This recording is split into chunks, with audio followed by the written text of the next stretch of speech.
I'm Sharmeen Abed for the Discovery Times channel. They say a tiger can't change its stripes. But in this episode of World Wire, we go inside Pollsmoor Maximum Security Prison in Cape Town, South Africa, to reveal a remarkable process of transformation and redemption. Mohammed Benjamin has killed more people than he can remember. Ephraim Jacobs swore that he would kill his own mother if he were ever released. But Joanna Thomas is determined to change them, and she has a plan to wean the inmates from their addiction to violence. Hers is an astonishing experiment in human nature to see if people really do have the capacity to change.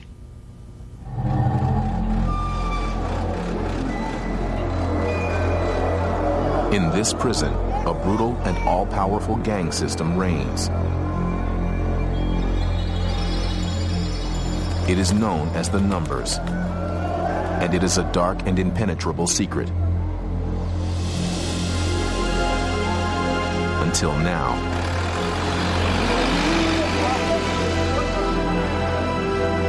This is the story of a daring and dangerous mission. To reach into the hearts of hardened criminals, change them, and challenge them to resist the lure of their old violent ways.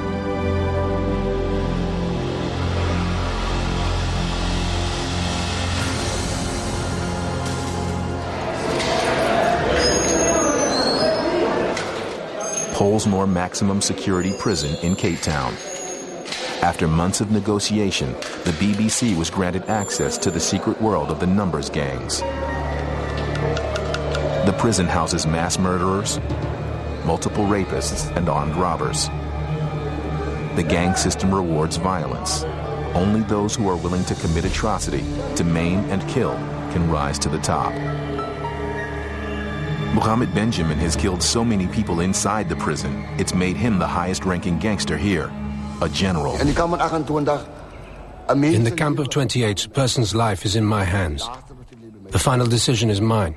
There are people who I order killed, and they are killed. On my file, written in red, it says, notorious, dangerous. Notorious, gevaarlijk.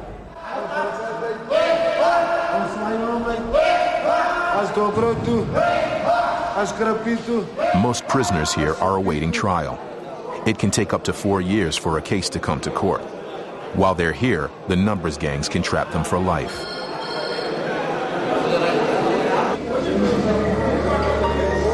The prison wardens patrol the passages, but behind the steel doors, the territory belongs to the gangs.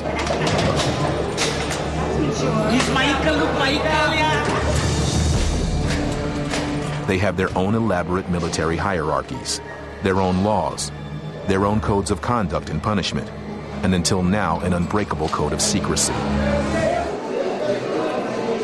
Mohammed lives in cell 191 with 36 other prisoners. The gang he leads, known as the 28, is the oldest and most powerful gang of all. It was founded in 1906 as a revolt by 28 black prisoners.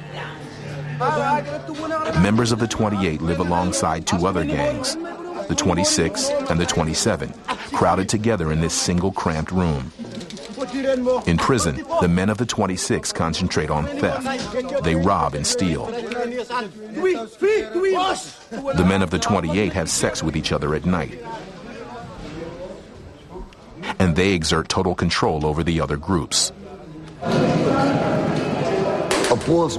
There's no man in Pollsmoor with a higher rank than me. I earned every rank by stabbing a warder. I'm prepared to take them all on, even though I die. Mohammed's second in command is Ephraim Jacobs. He holds the rank of judge in the 28s. His job is to enforce gang law and to punish those who break it. He also has killed his share of inmates. When you join the gang, we develop you so that you're fearless. A lot of men are scared, but once you've attacked someone, you'll do it again and feel brave. You can only come into the camp by spilling blood. The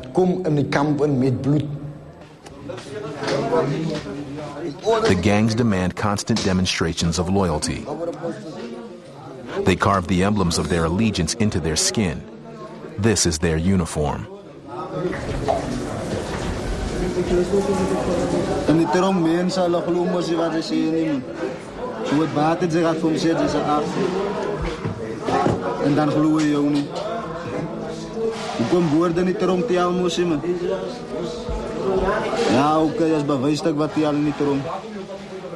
Some permanently mark their faces with tattoos.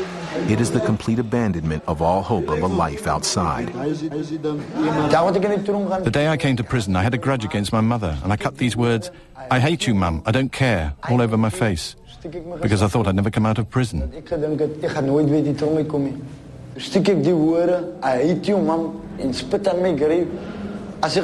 If she came to visit, I chased her away and told her, "I don't want you to visit me." I even told her I'd kill her the day I came out of prison.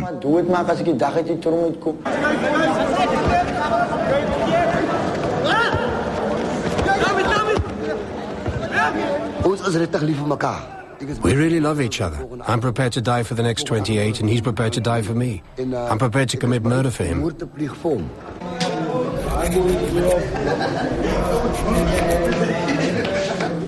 Mohammed fashions a knife from a prison-issue toothbrush and a blade smuggled from the prison hospital. With this weapon, I'm going to go for your neck or your eyes. It won't help to go for your head. I'll stab you in your eye, and when you grab your eye, I'll stab you in your neck, and then I stab you to death by cutting your artery. That's one way. This is one object, but two knives. This way, I can attack more men at the same time.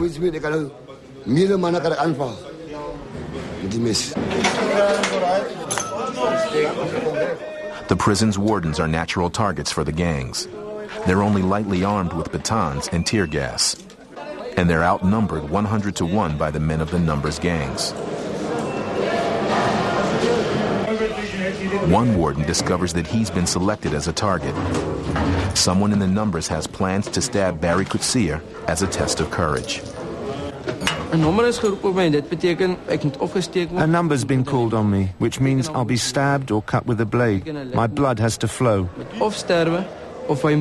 So it could mean either I die or I bleed. There's no way you can defend yourself. It's terrifying.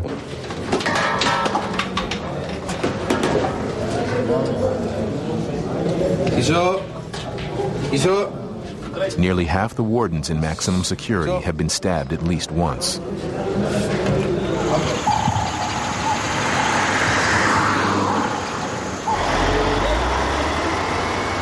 The road to the Numbers gangs begins even before a newcomer arrives in prison, in the back of the police truck that brings them here. Many newcomers, known as birds, are forced to carry drugs or weapons inside their bodies. Once the birds enter the prison, gang leaders scan the reception area for new blood. Some of the birds will be robbed and beaten tonight. Others will be raped. Your body language alone will tell you that this thing's a wimp. I'm going to take everything from him. The way you speak, the way you stand, the way you look, the tone of your voice are all things we notice.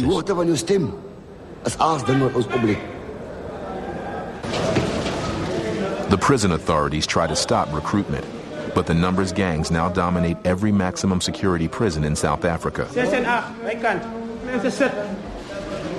And birds must obey gangster rules. A non-gangster is entitled to nothing. We, the 6, 7s and 8s, we are entitled. It's the culture of the prison.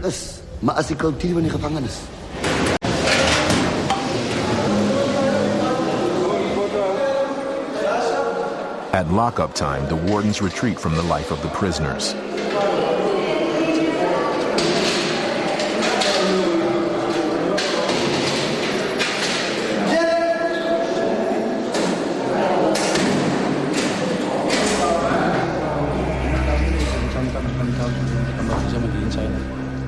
This is the moment of initiation into the all-embracing world of the Numbers. It has never been filmed before. The new recruits must now pledge their oath to the gang system.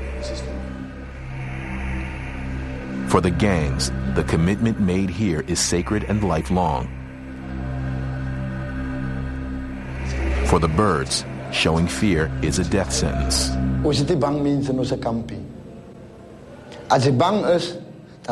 We don't have scared people in our camp. If you're scared, you could betray us. If we see you're scared, we'll kill you.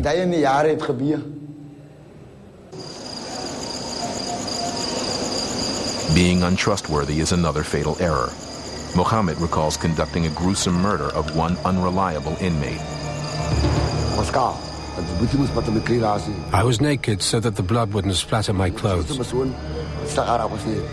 I was the first to sever the artery. The heart was removed and eaten. I personally ate first.